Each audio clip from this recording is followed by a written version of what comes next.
Good evening, everybody. I am Anissa Milady. I am your San Francisco Public Librarian host today, and SFPL wants to extend a big welcome and thank you for choosing our SFPL Live virtual library to be here tonight. We also want to extend a big thank you to the Mcavoy Foundation for the Arts and the Museum of the African Diaspora for our continued partnership. We welcome you all to the unceded land of the Ohlone tribal people and acknowledge the many Ramaytush Ohlone tribal groups and families as the rightful stewards on the lands on which we reside. SFPL is committed to uplifting the name of these lands and community members from the nations with whom we live together. November is Native American Heritage Month, and SFPL encourages you to learn more about first-person culture and land rights, and are committed to hosting events and providing educational resources, not just in November, but all year long. SFPL would also like to acknowledge that we are not a neutral institution and stand in solidarity with Black Lives Matter movement.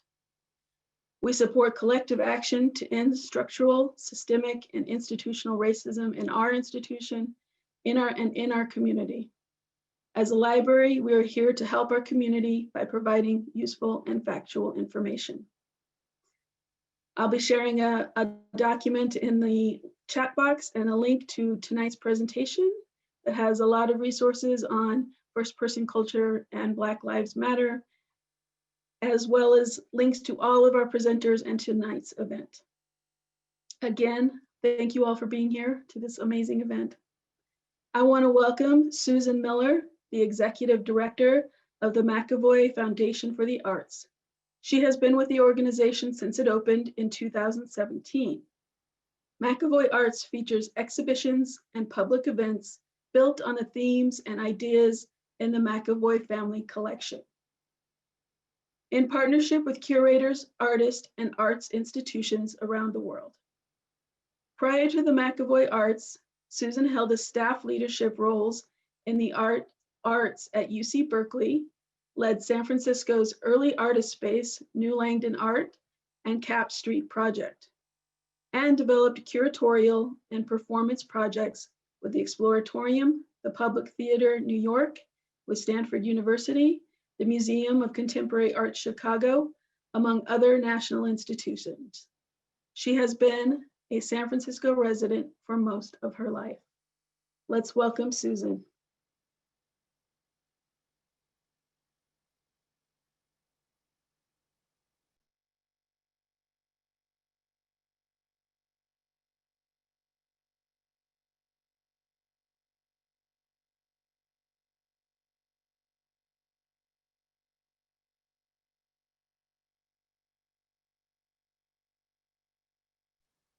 Are you there, Susan? Okay. Thank you.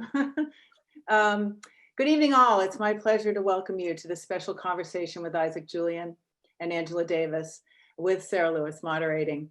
This event is organized on the occasion of the West Coast premiere of Isaac's 10-screen installation, Lessons of the Hour, a portrait of Frederick Douglass. It's on view at Mcavoy Arts through March 13th. Before we begin, a couple of things. We're going to take some questions at the end of the conversation, and I encourage you to put those questions in the Q&A. You'll get a notice a little later about that. And I'd also like to thank our speakers for graciously joining us tonight to consider the life and lasting legacy of Frederick Douglass. A brief thank you to the leadership and staff of the Museum of African Diaspora, San Francisco Public Library, and Mcavoy Arts for this generous co-production this evening. And a very special appreciation and thank you to Naeem Mcavoy, Leslie Berriman, and the Mcavoy family for their generosity and spirit that brings us all together this evening. Now for a brief introduction to our guests, and please reference the chat for full biographies. I'll try to make it brief. It's hard, these are really talented individuals, but I will keep it brief. Sarah Lewis is an associate professor of art and architecture and African American studies at Harvard University. She is the guest editor of Vision and Justice. Anisha, if you could move to the slide for that particular image.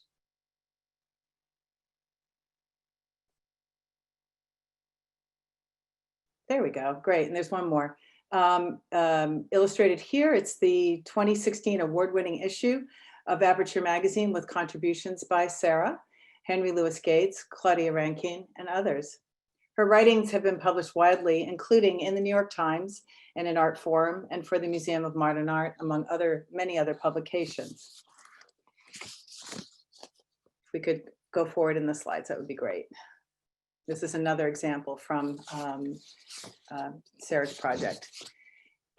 Angela Davis is an American political activist, philosopher, scholar, and author whose lifelong commitment to racial justice, social equity, feminism, and prisoners' rights is celebrated internationally. She has lectured widely and authored numerous essays and books, including the legendary Women, Class, and Race, Angela Davis, an autobiography, Are Prisons Obsolete? And recently, a re-examination of Douglass's Narrative of the Life, published by San Francisco City Lights. She is Distinguished Professor Emerita at UC Santa Cruz. Next is Isaac Julien, a British filmmaker and installation artist whose creative practice offers features personal and poetic explorations of historical figures. His past projects include a documentary drama on author Langston Hughes, which won a prize at Cannes Film Festival, and another on Frantz Fanon. Recent projects include Lena Bobardi, A Marvelous Entanglement, and Lessons of the Hour, Frederick Douglass. His work has been exhibited around the globe. Julian is a distinguished professor of arts at UC Santa Cruz as well. Now we'll offer a brief clip from Lessons of the Hour at Mcavoy Arts, and then Sarah will take it over at its completion. And thank you so much. Please enjoy.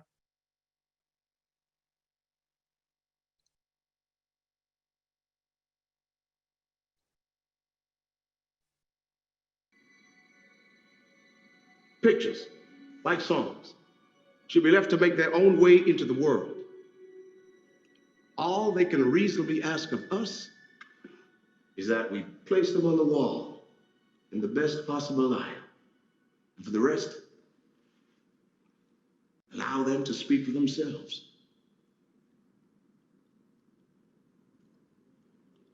Rightly viewed, the whole soul of man is a sort of picture gallery, grand panorama, in which the great facts of the universe in tracing things of time and things of eternity are painted. The love of pictures stands first among our passional inclinations and is among the last to forsake us in our pilgrimage here. It is said that the best gifts are the most abused. This, among the rest. Conscience itself is misdirected, shocked by delightful sounds, beautiful colors, and graceful movements. It sleeps amid the 10,000 agonies of war and slavery.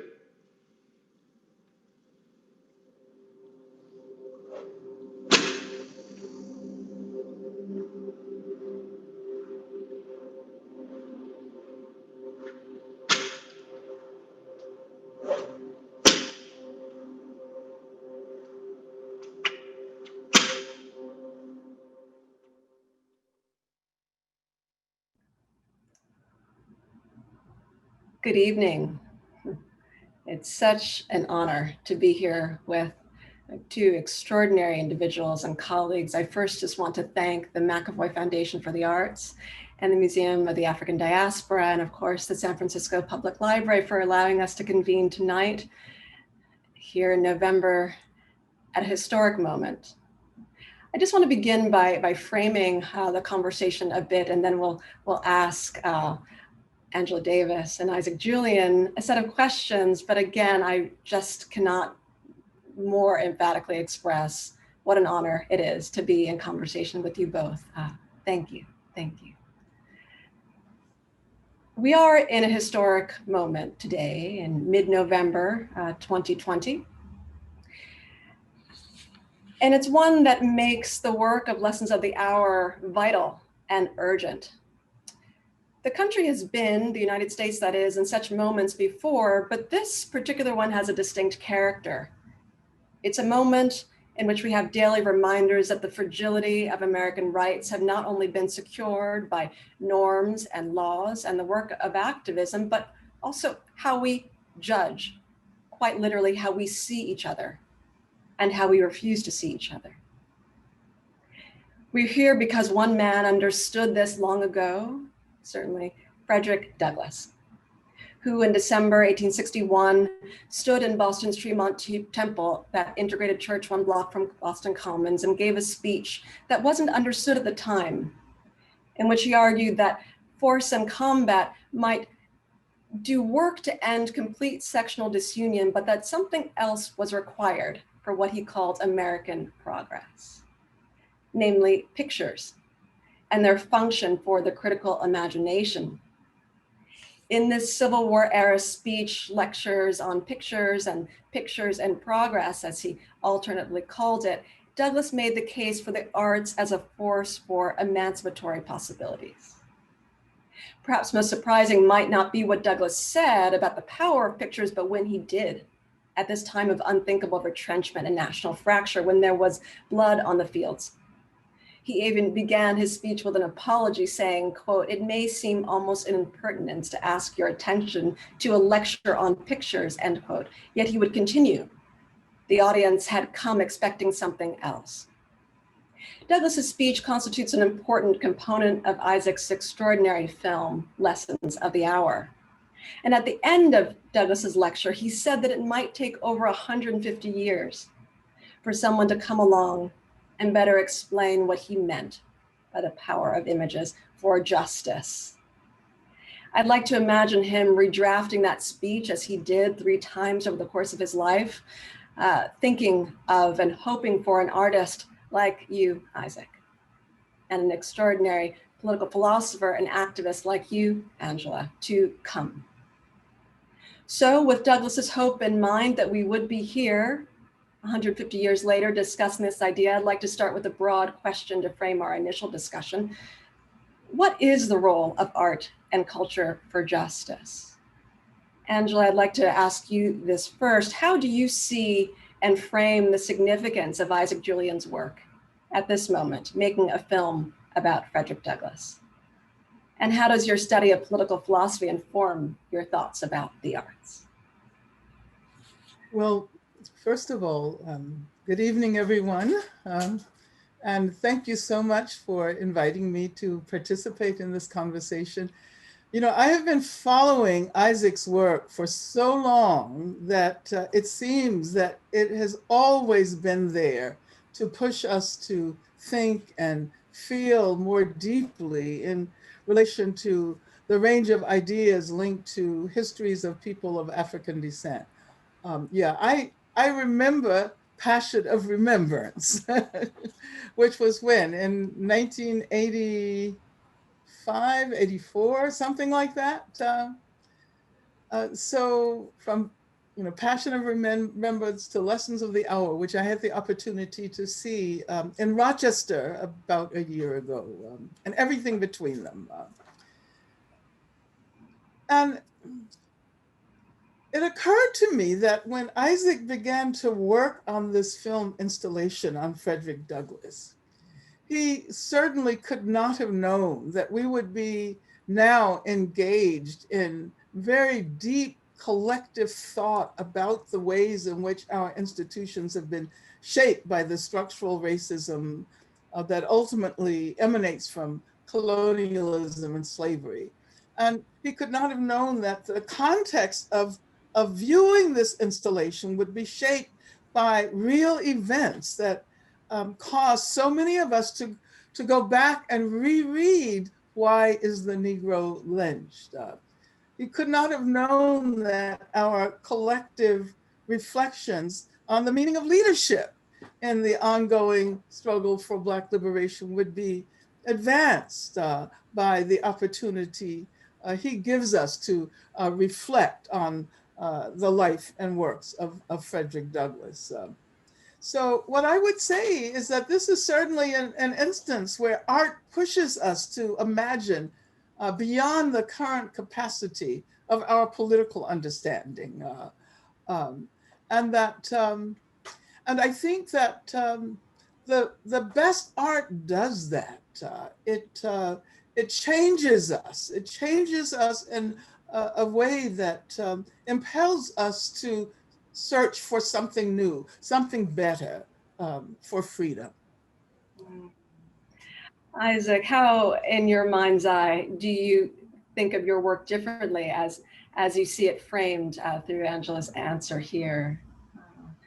Well, I have to say, thank you so much, Angela, for your kind comments, and also Sarah for moderating us. And of course, I have to thank the McEvoy Foundation for the arts, for the incredible installation that they've installed of Lessons of the Hour. And, Angela's absolutely right that when I've made this work, of course, the context now is completely a new context for its reception. But I think in relationship to the work, Lessons of the Hour and Frederick Douglass, I have to say that I have to nod to all the scholarship, that's been done on Frederick Douglass, which I've tried to follow closely, and in a sense, I would say the project, which was actually a commission by the Memorial Art Gallery in Rochester. I was approached by John Hanhart and Jonathan Binstock, and they actually brought me to Rochester. And once I saw the Frederick Douglass Memorial there, the statue, which of course statues have become such a huge kind of conversation now, but I just felt, my God, we have, and then I came across the extraordinary article written by Skip Gates, Henry Louis Gates. We call him Skip because he's our friend. But after I read the article, it was such for me, an amazing article that I just felt Douglass and photography. This is something that is such a pivotal aspect in relationship to, a self-representation. And of course, it was his work in progress and pictures with the advent of photography, where Douglass saw humankind finally being able to see itself anew in an irrepressibly democratic light. And it was that idea of the humblest servant could possess a picture of themselves, which obviously previously would have only been possible to the wealth of kings, but could not have purchased that sort of image at that particular time through the technological revolution that photography presented. So he saw it as this very equating aspect, but there's so many amazing speeches of Douglass, which I just felt needed to bring to light and to contemporize him in some sense, and to bring him sort of into the present. Yeah. This is precisely one of the aspects that makes this extraordinary exhibition so unique. The archives do play a large role, right, in the construction of the work, and it creates community through all of us. So I want to also speak about the archives, and then Isaac, really ask you to maybe walk us through the show. I just want to frame it really with a note of thanks. I had the pleasure of organizing the 2019 Vision and Justice Conference at the Radcliffe Institute for Advanced Study, which preceded the conference, honoring the acquisition of the Angela Y. Davis papers at the Schlesinger. And I want to thank my colleagues, yes, Skip Gates, Henry Louis Gates Jr., and Jane Kaminsky, director of the Schlesinger Library, and Elizabeth Hinton, who I believe are watching tonight, along with our Radcliffe Dean, Tamika Brown-Nagan, for their extraordinary work. But most of all to you, Angela, for making your archive so accessible to the public, particularly at this moment in time. And I'm grateful to the organizers and the host for putting into the chat a link that will take the audience directly to the papers, which will give you a sense of their accessibility. As a scholar and seeing this as an intergenerational conversation, I'm curious to know from you, Angela, what you hope the researcher might come away with as they access your papers, considering the art of the possible in society, and what innovations could come. And Isaac, from you, I wonder what role the archives continue to play in your practice, and specifically in Lessons of the Hour.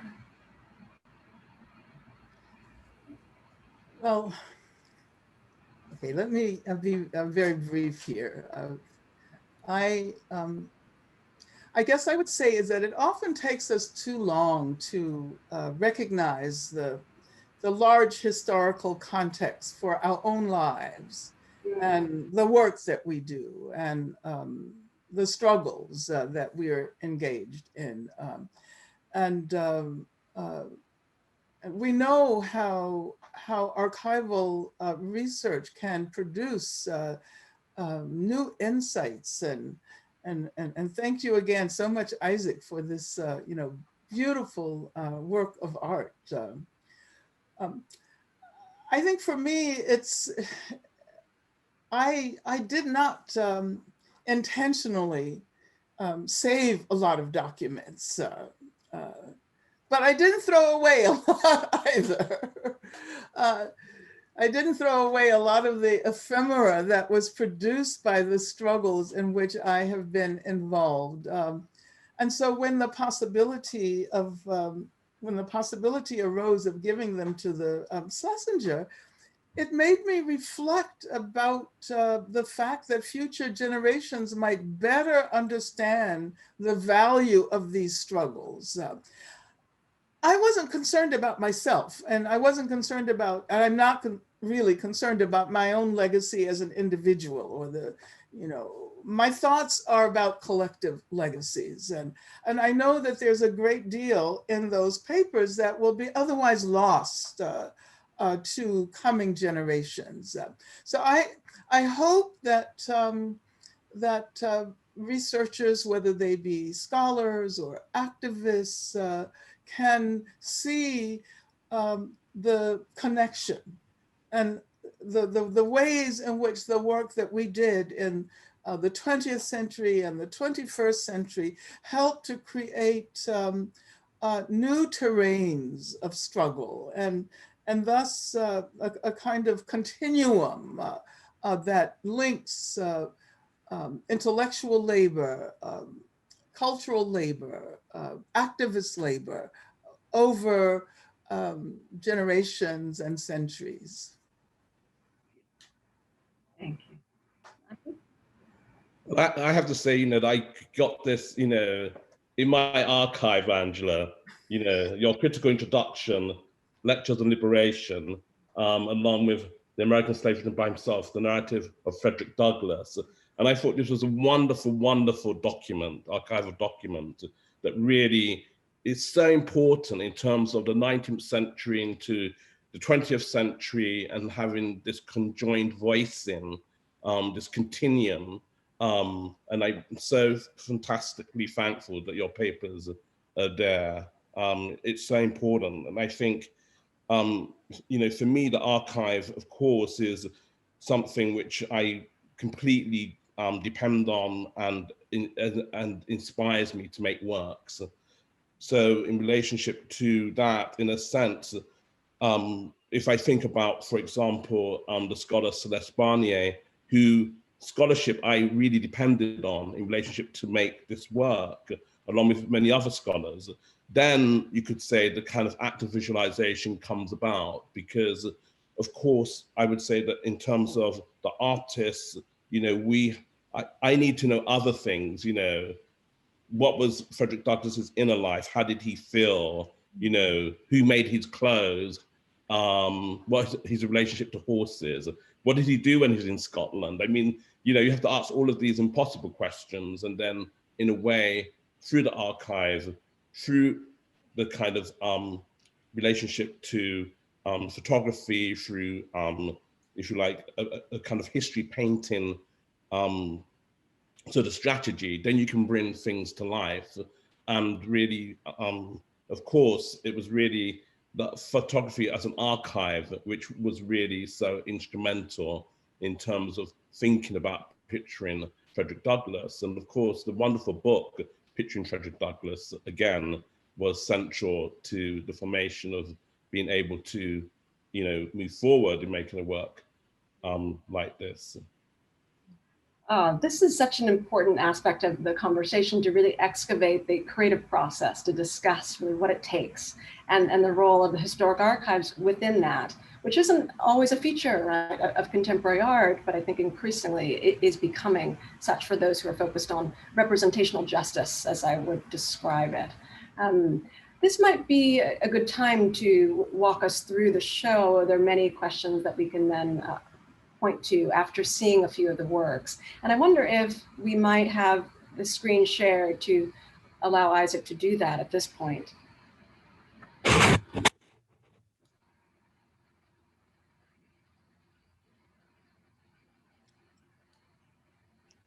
So here we have this sort of installation view of the 10 screen work, which we had seen a clip of. And then we have the sort of 10 screen salon hang of the work. And of course, the salon hang of the work, of course, is trying to emulate the 19th century device of salon hanging of paintings. In this instance, I wanted to sort of create this sort of concave sort of arena for the different screens to hang in terms of telling different narratives. You could say that the poetics of montage, or the parallel montage technique of making the work, is animated, of course, through the Douglass speeches. What is the 4th of July to the slave, or what to the slave is the 4th of July, lessons of the hour, and his lecture on pictures. And I was really fascinated, of course, by his interest in photography, because in a sense, you know, as Sarah rightly said, when he made his lectures on this medium, I mean, some people thought, why is he talking about photography at this particular moment in time of sort of liberation? And I think he intrinsically saw the connection between, you know, self-imaging and his practice. Of course, he was the most photographed person of the 19th century. I mean, more so than Lincoln. You know, we can move to the next slide. And if we move to the next slide, we can see the kind of gallery. And what I've tried to do in the exhibition is also to foreground, in a sense, photography, and to reinvent, you know, for example, this first photograph on the right, Lady of the Lake, was a portrait of Anna Murray Douglass, someone who was, in a way, incredibly important in the struggle for liberation, in the role in the Underground Railroad, which she did perform, of course, with Frederick Douglass, but she was seldom photographed, Anna Murray Douglass. And so what I wanted to do was to, in my representation of this, if you like, incredible person, to just to foreground her contribution, and to, in a way, of course, Lady of the Lake is a reference to the, you know, Scottish literature, which Douglass was so enamored with. And of course, the Douglasses, they took on a Scottish surname as well. But, you know, in the gallery, if we go to the next slide, we can see, you know, the way that sort of photography was in relationship to its invention. And of course, it was the invention of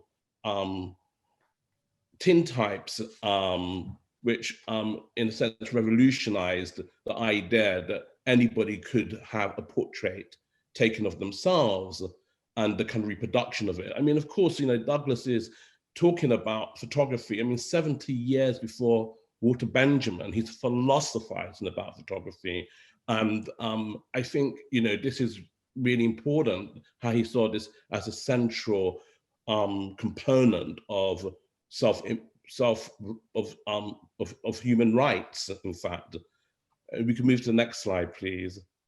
So there's a way in which we have, you know, in this sort of representation, this image of North Star. And this is where, if you like, there's a certain reinvention of posing Anna Murray Douglass and Frederick Douglass, looking out, thinking about the role of the railroad and the way in which that became a very important struggle to escape slavery, and their role in doing that. And of course, we again, Anne-Marie Douglas is in a sense foregrounded, but it's very much sort of taking photography and history painting and trying to make that be sort of a space of contemporizing Douglas in the 21st century. So yeah, I mean, I think, you know, it's fantastic. This exhibition is on at Mcavoy Foundation, and it's on for until March, and so people can go to see it there. Wonderful. As you're speaking, I'm seeing in the chat the urge to keep going, keep talking us through the show, Isaac. But we, and we also have, of course, his second wife, Helen Pitts, on the right. And Helen Pitts was white, and this was really controversial. But it was Helen Pitts's work and the work that she did to create, in a sense, his house inside a hill, where I was able to film, which is a living archive, where, if you like, you know, one was able to, I mean, they were so generous, they allowed me to film, you know, where Frederick Douglass lived. And the fact that it was through her efforts, as someone who came from an abolitionist family, who knew exactly what she was doing in marrying Douglass, and in a way really created a legacy today. And so this question of a sort of interracial sort of, if you like, unison in suffrage and coming together in terms of human rights, you know, I think it's just incredibly, you know, modern. And I think she, you know, that her story is also very important in thinking about Frederick Douglass's legacy as a transnational, international sort of figure that he was. Thank you, Isaac. There are many questions in the chat that are asking us to explore the relationship between Frederick Douglass's work, photography, and the current moment in which we're increasingly aware of the importance of representation for justice. So I want to get us around to that and maybe segment the conversation to do it in turn. Maybe we can begin with the focus on Anna Murray, which sort of began your walkthrough. I mean, one of the aspects of your film and your photographs that I find so important and rare in the context of historicizing Frederick Douglass is the focus on women's labor here and the role of Anna Murray in his life. Early on, you have a scene in the film in which Anna Murray, who's his first wife, is sewing in that extraordinary home in Anacostia, which is a historic site. It's available to the public, right, for entrance. And she's gazing out on the distance. And then right after that, you show us Douglass on a train moving to Scotland. And this juxtaposition sort of lets us reflect on the role of women's labor and how it's powered liberation movements. And of course, because we are here with Angela Davis, I really want us to have a chance to focus on that aspect of your film and your process. I was inspired, of course, and informed by your work, Angela, Women, Race, and Class, when I recently wrote on the role of Frederick Douglass in photography and the women's suffrage movement, how it is that Black suffragists focused their efforts on creating images of themselves that instantiated their positions and movements that were oftentimes hostile to their efforts. So let me first ask, Isaac, how did you arrive at framing Douglass's travel through the gaze of the labor of Black women? And then I'll follow up with Angela. How did you? I think this, you know, I think this all begins really with Angela to a certain extent, because, you know, as Angela had mentioned, in 1986, the making of the Passion of Remembrance, I was a member of a Black film collective, which, and you know, it was a mainly sort of women's film collective, a Black women's film collective. And in that work, in the beginning of the work, we had sort of these flashback sequences of women political figures, of which Angela was one, you know, and the story of that work is very much connected to a reading of the Black Power movement, but looking at, if you like, the role that women played within it. And there's a kind of critique of phallocentrism and these sorts of debates that take place internally. So it was it's a film that's really looking at the 60s and the Black Power movement at that particular moment. And I would say, that sort of moment for me is so critical. And in all my work, I've always tried to focus on the relationship to women's labor, and particularly in relationship to Anna Marie Douglas's character. I mean, she was an amazing costumier, and she made all of Douglas's clothes, simply his presentation, which was so important as reading as a counter narrative to the way Blacks were ordinarily, perceived. She joined in unison, in constructing Douglas's image. But I mean, I think that also, her role was so important in terms of just trying to push forward a lot of questions. And of course, the role of the suffragette movement, Douglas was very enamored of. Susan B. Anthony, lived in Rochester.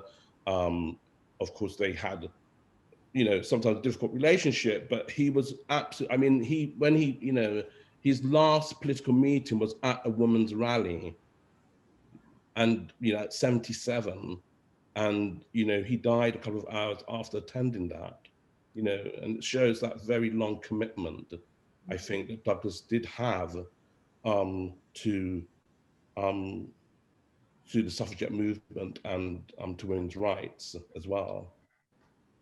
Yeah, yeah. I mean, this project also calls to mind a question that I think is prompted by the City Lights edition, Angela, of Douglas's narrative. And for the sake of those in the chat asking the question, they want to know where they can learn more. I would say certainly this book and David Blythe's biography of Frederick Douglass, and we can maybe pull other links as well. But in this edition, you've paired your lectures on liberation, your UCLA lectures that opened your course in 1969 with the narrative. And you've asked a question in the introduction that I think applies to Isaac's work.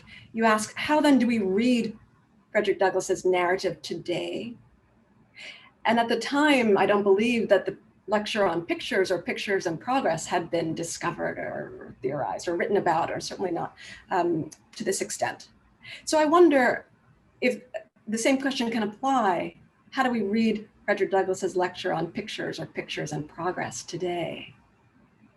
Well, let me back up a bit. Well, first of all, let me say that after reading David Blythe's biography, I realized how intentional Frederick Douglass was in developing the oratorical skills that he had, and in recognizing that his gift to the future would come in the form of his voice. And of course, Blythe talks about his work as the autobiography of a voice.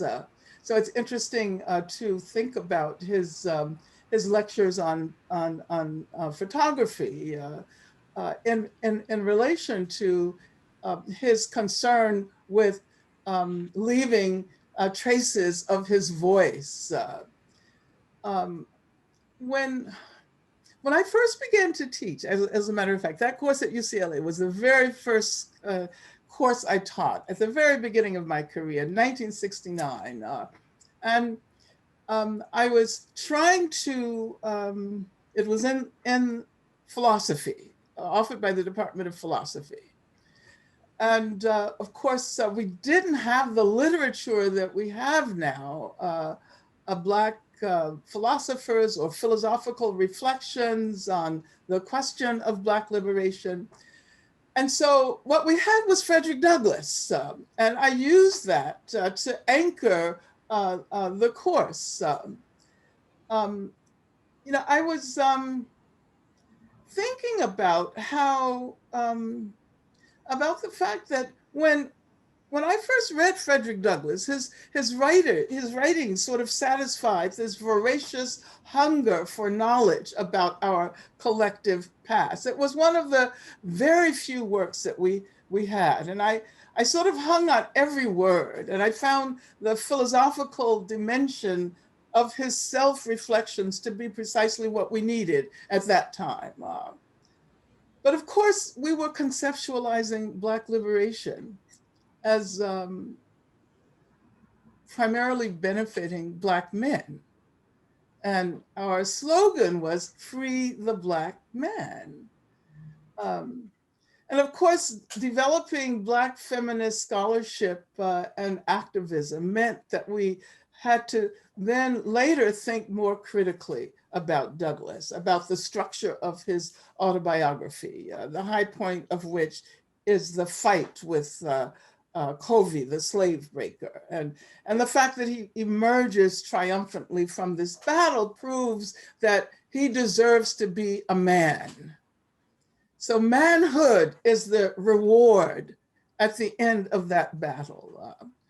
And of course, many wonderful scholars have written about Harriet Jacobs' Incidents in the Life of a Slave Girl. And it's interesting because she subverts the kind of happy ending structure of the white melodramas at that time, which for women would have been marriage. So of course, she ends up ending her narrative with freedom. I mean, it's interesting because Douglass never really acknowledged the role of the women in his life. And that's one of the reasons I was so struck by the way Isaac framed his work. Anna Murray Douglass was largely responsible for the fact that Frederick Douglass was able to contribute in the way that he was.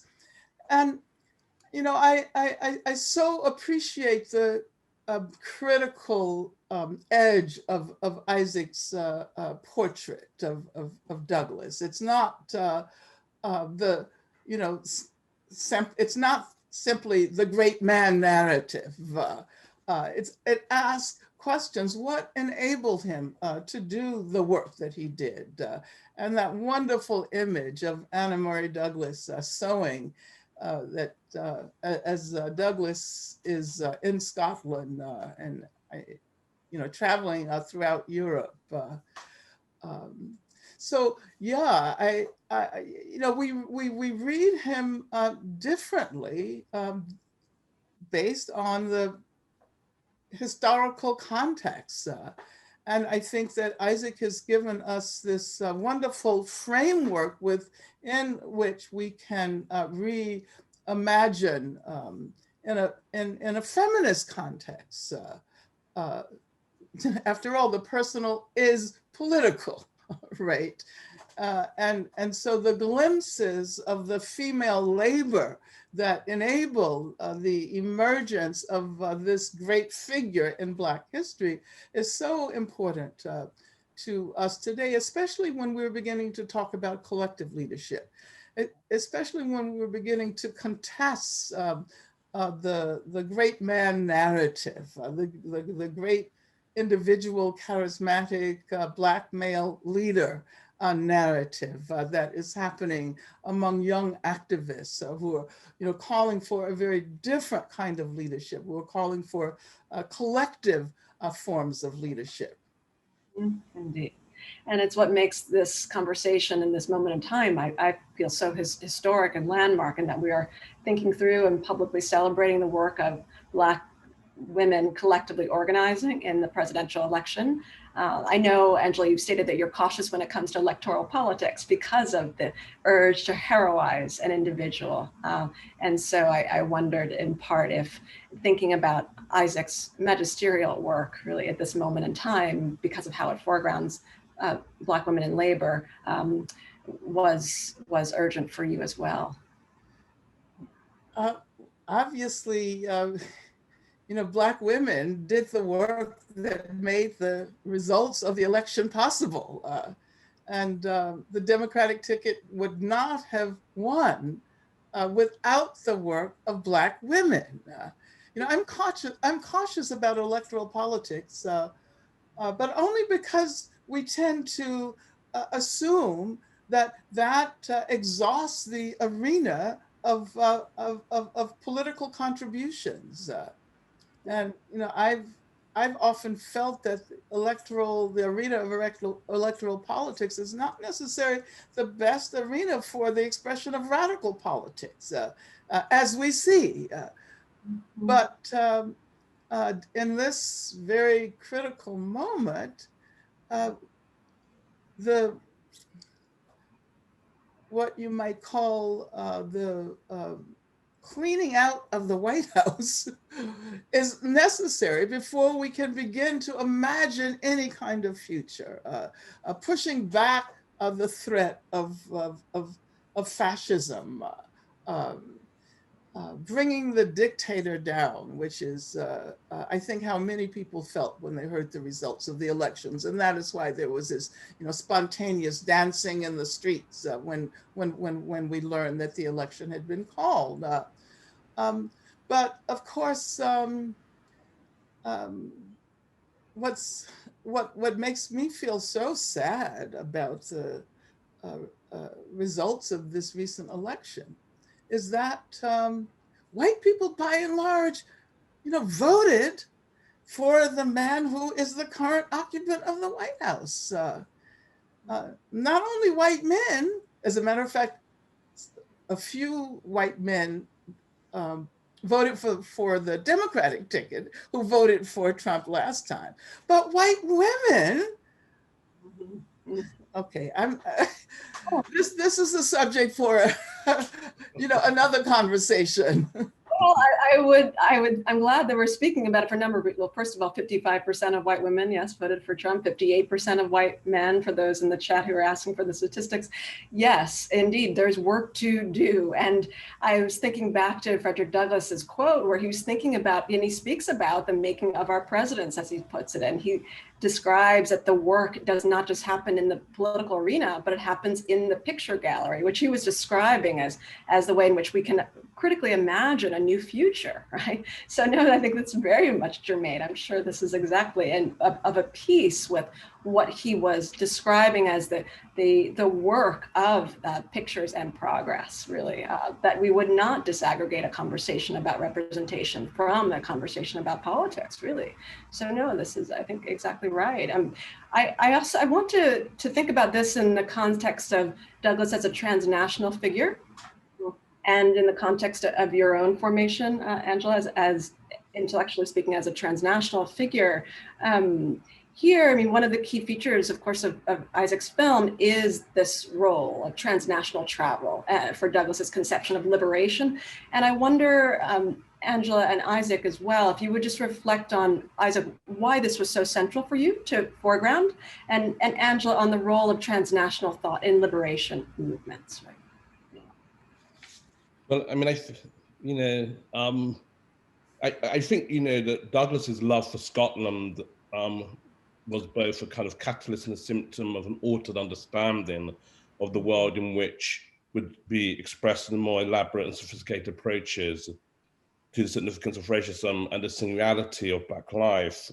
So in other words, we should, begin to take Douglas's account of the difference that, England and Scotland made to his political outlook, I think, much more seriously than is currently conventional. And I think that this shift requires a better grasp of the move from a narrow abolitionism to a profane universalism governed by his increasing concern with the implications of perceiving humanity in a common as a single species united by folly and its vulnerability. And I think you can get that in this movement that occurs with Douglas traveling to Ireland, to Scotland, to England. And in a sense, I think we can see that he turns to this perspective of these kind of ecological sensibilities, which I think challenge a lot of his, I think they challenged his thought, and we know that he's very enamored with Shakespeare, the actor Ray Farron, who played his role, is a Shakespearean actor from the Royal Shakespeare Company.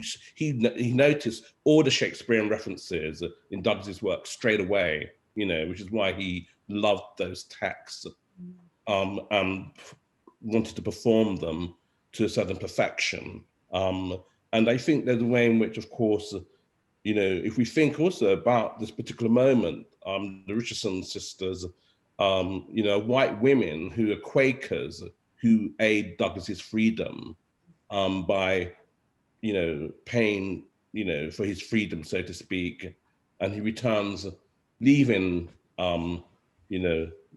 monarchical England into the US as no longer treated as a slave, So I think we can see the possibility of, in this transnational kind of action, and also the road at Scotland and Burns plays in his life, these influences that really shape his thought and philosophy. And I think, I think, there's a lot of interest in Douglas in the UK, at this particular moment, a renewed interest, one would say. And Angela? Well, my last visit to Belfast was a few years ago. I think it was in 2017. And I was really struck by the fact that people were talking about Douglas's visit to Belfast, as if it had happened yesterday. I actually like using the term internationalism, which is an earlier formulation, precisely because of its political resonances.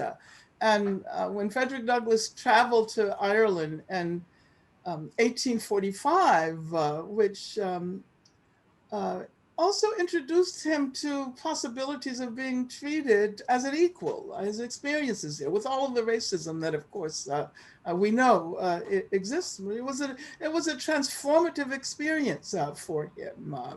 And it also led the way for other activists to travel to Ireland, the UK, Europe. Ida B. Wells, for example. And I think at one point, Ida B. Wells took his place because Douglas was ill, and then Mary Church Terrell.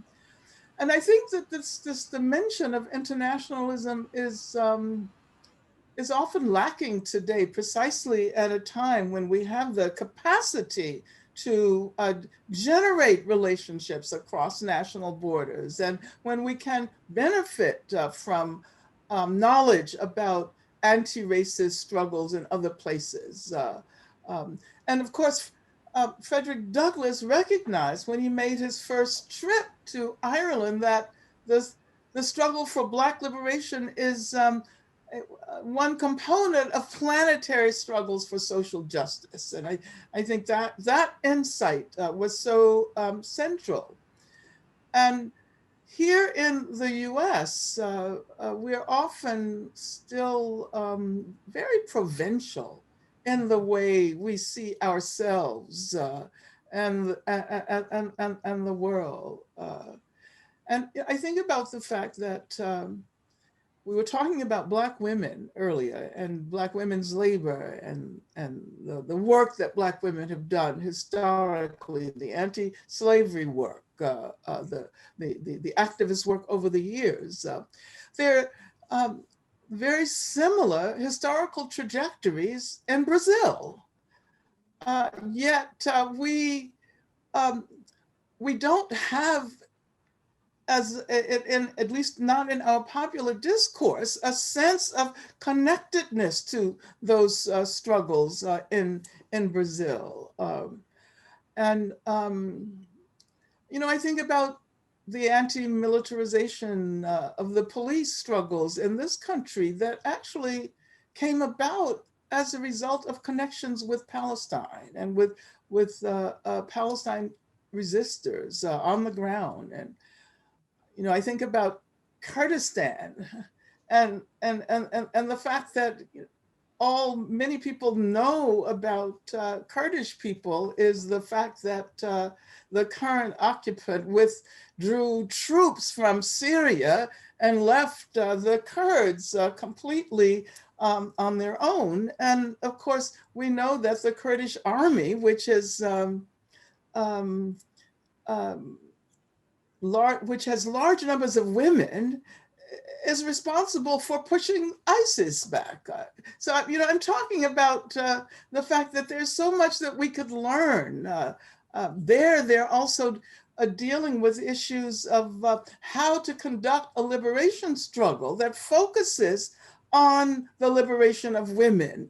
And what are the connections between issues of domestic violence and intimate violence and the larger revolutionary struggle? There's so much that we can learn if we take seriously the project of 21st century internationalism. And we can definitely be inspired by Frederick Douglass's travels abroad and the connections that he made, and of course the anti-lynching movement that would not have developed as it did without the work that Ida B. Wells did abroad. Indeed.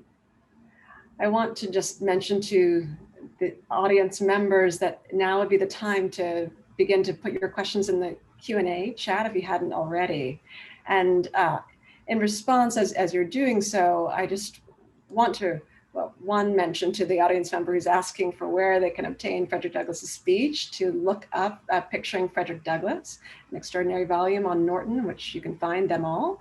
And would just also salute once we're in a state in which we can do so, the work that's gone into the preservation of Douglass's Anacostia home.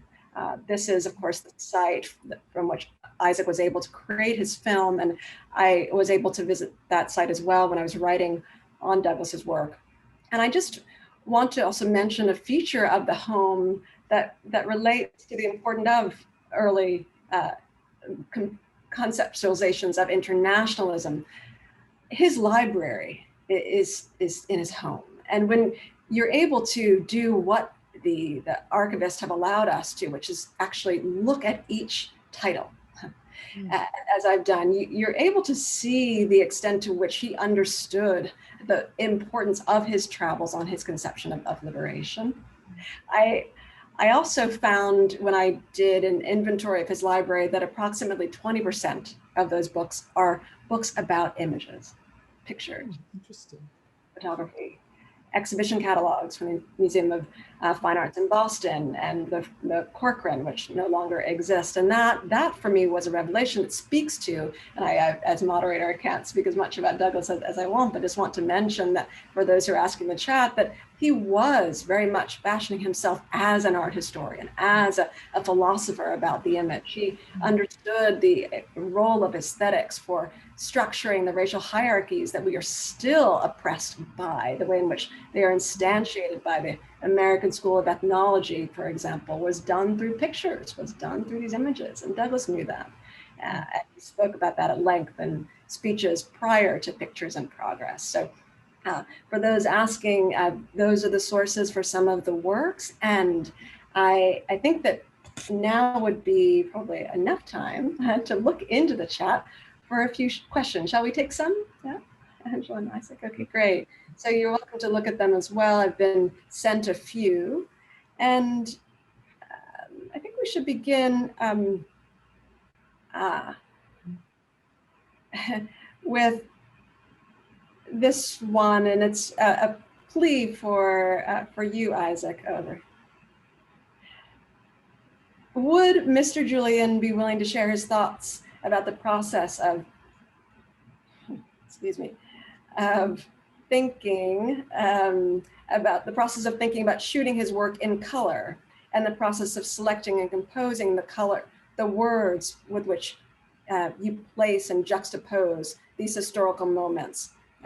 He's asking for you to consider the archive and your sources. Perhaps maybe saying a bit more about where you found some of your sources would be helpful for this audience member.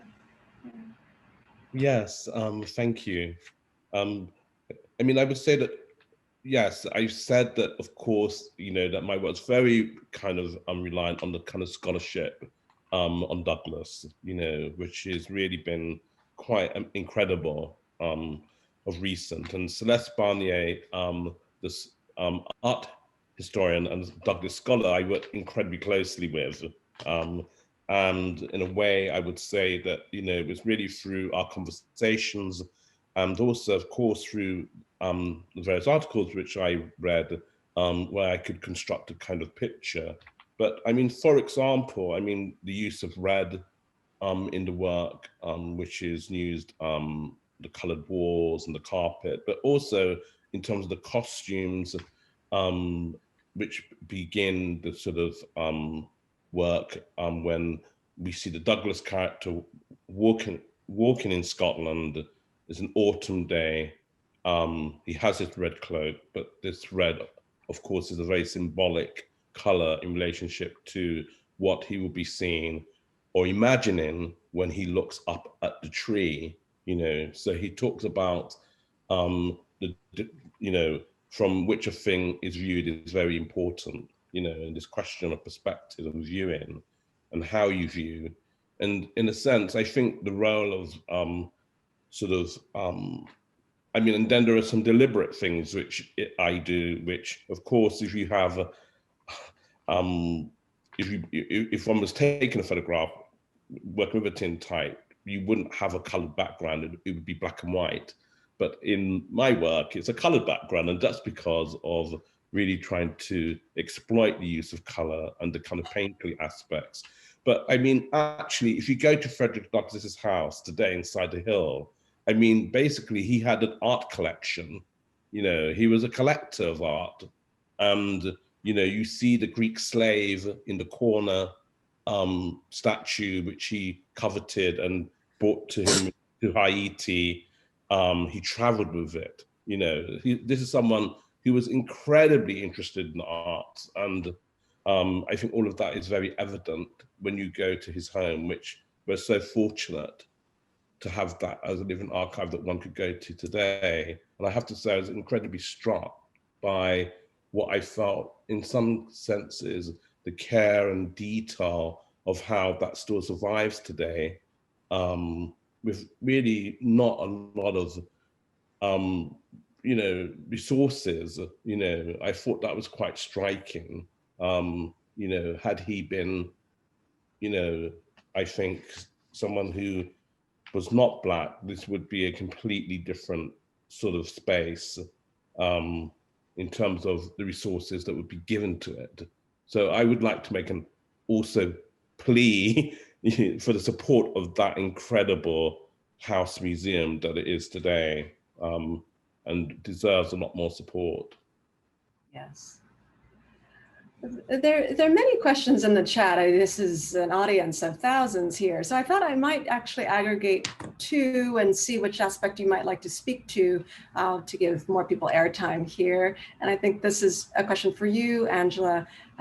Well, one is asking about the role of education in allowing us to understand structural inequality. And as I said, peace. Do you have hope for the future? And another question is coming from a class of young women who are watching from Berkeley. And they ask if you have advice for the next generation of artist activists, both creatively and as part of a larger community. And I think they're grateful we've asked the question. So I'll leave it to you. Oh, well, whenever I think about the extent to which our educational system is so deteriorated and so reveals the impact of structural racism, I think about Frederick Douglass's relationship to knowledge and to education, and to the fact that for him, education was everything. So much so that he was willing, as he put it, to steal knowledge.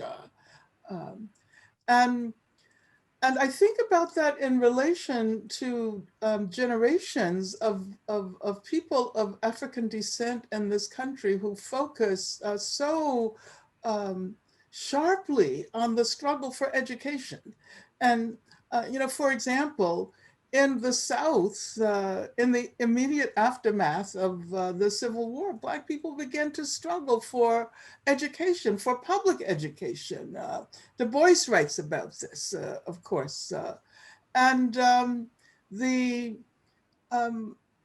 fact that when Black people won the right to public education in the South, that right was also enjoyed by poor white children. And it helps us to think about the logic inherent in the call for Black lives to matter. Many people assume, or especially prior to the recent period, that the call to make Black lives matter was a kind of particularistic focus on one group of people who were asking to be recognized as more important than any other group of people. And so therefore, people like the last Democratic candidate 4 years ago argued that all lives matter was a better expression. But of course they don't understand that the call for education for Black people eventually was responsible for creating education for all. And the call to make Black lives matter is a call to make all lives matter. But I think about the fact that my mother was a teacher, my father was a teacher, and the way in which education really did incorporate all of those yearnings for liberation. Frederick Douglass understood that. And now, as I look at we talk about the school to prison pipeline, we talk about the ways in which the schools in Black communities, Latinx communities, public schools often replicate the conditions of youth facilities, juvenile facilities, and prisons. I think that it's still the case that there can be no liberation without education. And that education is a form of liberation, of liberating the mind. And Frederick Douglass is the most compelling example of that trajectory in our history. And therefore, he is still very relevant today. We have a few other questions, and they're all urgent, as much as these last ones have been. So I want to also mention to the audience members that we've extended the time frame. We initially was set to end after an hour had elapsed, but we're going to speak for a few more minutes here at least. One question here, and it's tied to a second one that came in, is about asking if you might, both Isaac and Angela, consider the role of photography in understanding the Black Lives Matter movement. And another question was asking about the role of images and cameras in documenting moments of injustice and how that has helped catalyze movements today. How do we think about the role of photography in the context of injustice today? Well, I could probably say that I do think there's a way in which, for Douglass, pictures mattered, pictures mattered as well. And I think, it's incredible, your comment, Sarah, in relationship to being in his library and relationship to the depth that he was interested in, art and photography in particular. And I think if we think and cast our minds back to this summer, we can see the role that pictures played in the galvanizing of the Black Lives Matter movement, because it's, of course, through pictures, which galvanized the whole world in relationship to really taking up the stance of the importance of where if you like, the equality for Black people matters.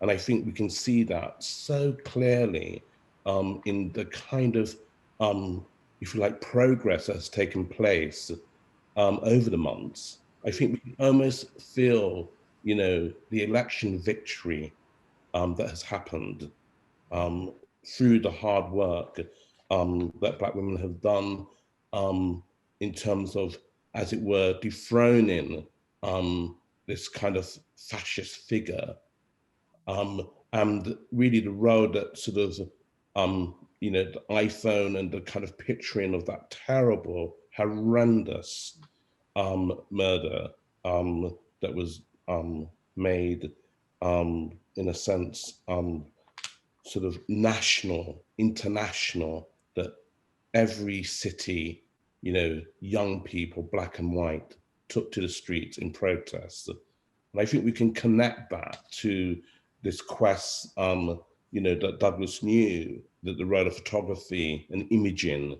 you know, was always a very central catalyst.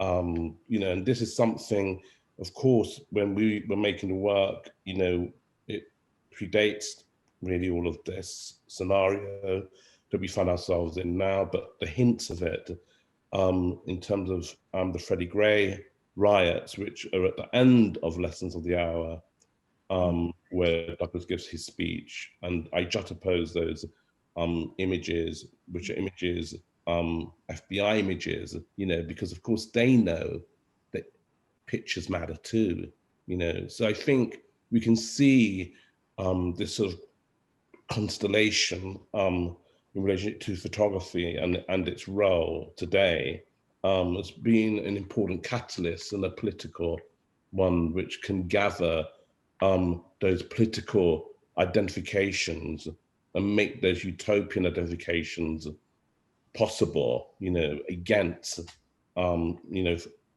in a democratic form. And I think, you know, it's been important, I think. And I think in the odd sort of sense, in a prophetic sense, Douglass was, you know, was onto something, the role that photography could play. Yeah, absolutely. Angela, is this a question that you'd like to answer as well? Yeah, I'll say a few words as a kind of, I guess, footnote to what Isaac has said. I think that, art and visuality are so important. Film, photography, painting, other visual arts, like music and the sonic arts, because they offer us the possibility of a very different kind of knowledge than the knowledge that is connected to concepts and the knowing of things, and by imposing a kind of conceptual framework on them. So art doesn't do that. We get to respond to the particular expression without having to figure out how to categorize it in relation to concepts. And so that it means that it affects us in very different ways. This is why this moment would not have been possible without the developments of the, what Walter Benjamin called the age of technical reproduction, which Douglass foresaw, interestingly, in his work on images. But I think that that it's important also. You asked me another question about advice. And I'll take this opportunity to say that it's so important for people to think about the ways in which they can best contribute.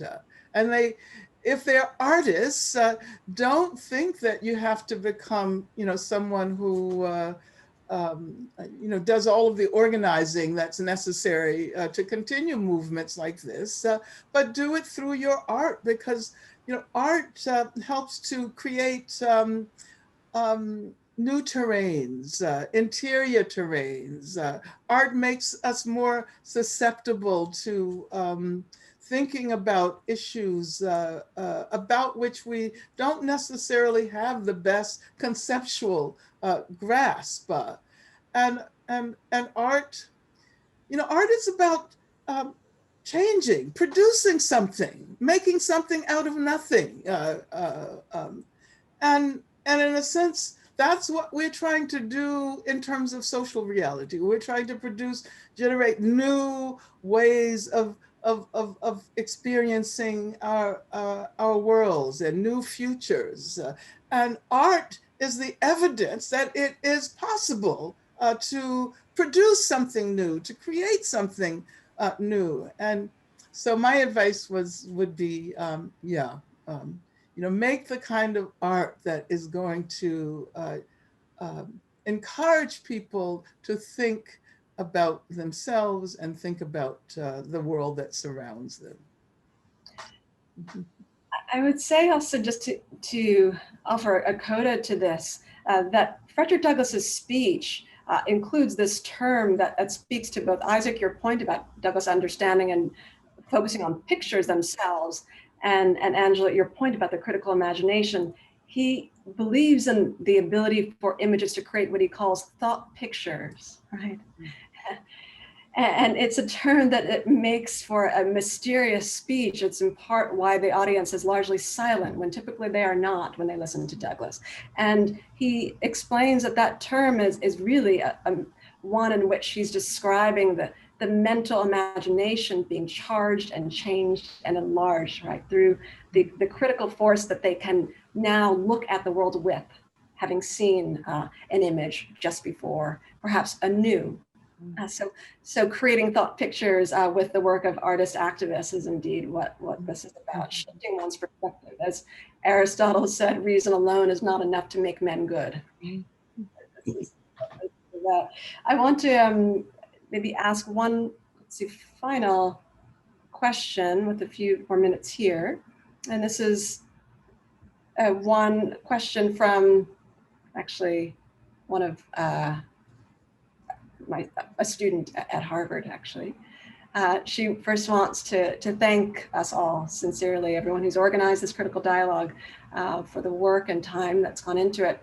She says, having had the privilege of experiencing Angela Davis's exhibit at the Schlesinger Library, which is curated by Elizabeth Hinton, and of working for a brief moment with me at Harvard on Vision and Justice, she's curated a wealth of perspective on Black liberation struggles that inspires her to think radically, intersectionally, and internationally. Her question as a filmmaker, aesthetician, inspired by Isaac Julien's re-envisioning of Frederick Douglass, is what advice would you have, Isaac, for fostering physical and intellectual access and reimagination of these incredible resources more broadly, I think by which she means the archive, and across peoples and new youth groups around the world as the Black Lives Matter movements become ever more diverse? So a broad question for you, Isaac, about access, but really I know this student and she is an extraordinary filmmaker. So any advice for her and for all of the many students who I can see in the chat are eager for that kind of feedback would be helpful. Well, in a way I have a commitment to education, and that's why I'm, teaching here at Santa Cruz. And I think that there is a possibility really in terms of the new voices. It's so important to create that space and desire. I think where we have the kind of possibilities in terms of the technological futures, where we are, for example, able to, through social media, although of course it's a non-neutral technology, it has its issues and problems, but I do think there's a way in which in works that one makes that you can utilize these platforms where now, of course, for example, you know, one is able to make an exhibition through these platforms. And so the possibility for the dissemination of works is really quite possible to reach audiences which one would not have thought of. And I can say that in terms of my own work, that one of the moments that COVID-19 did create is this kind of new space, you could say now, where one is able to utilize its platforms to communicate and to make works possible. But I do think, of course, it comes back to education. And I think the idea of being open to many sort of knowledge possibilities in terms of making works through the arts is incredible, and it's an incredible area that needs support. Mm-hmm. Well, there actually is one question that might be a perfect note to end on as well. And it's not a question I would have expected, and I think it's lovely. This is for you, Angela, thinking about Isaac's work. The audience member asks, is there a topic you'd like to see Isaac explore in his work?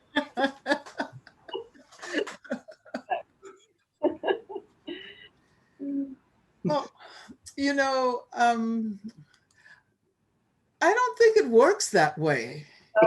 Exactly. You know? I think that's the whole point of doing art, right? I mean, it's not. I don't see art as an illustration, as illustrative of what it is we have to do. I see art as creating new terrains, as encouraging us to think differently. And so the artist has to choose hers, his, or their own object. And so I'm happy to see anything that, to experience anything that Isaac does. So what's your next work? It's developing.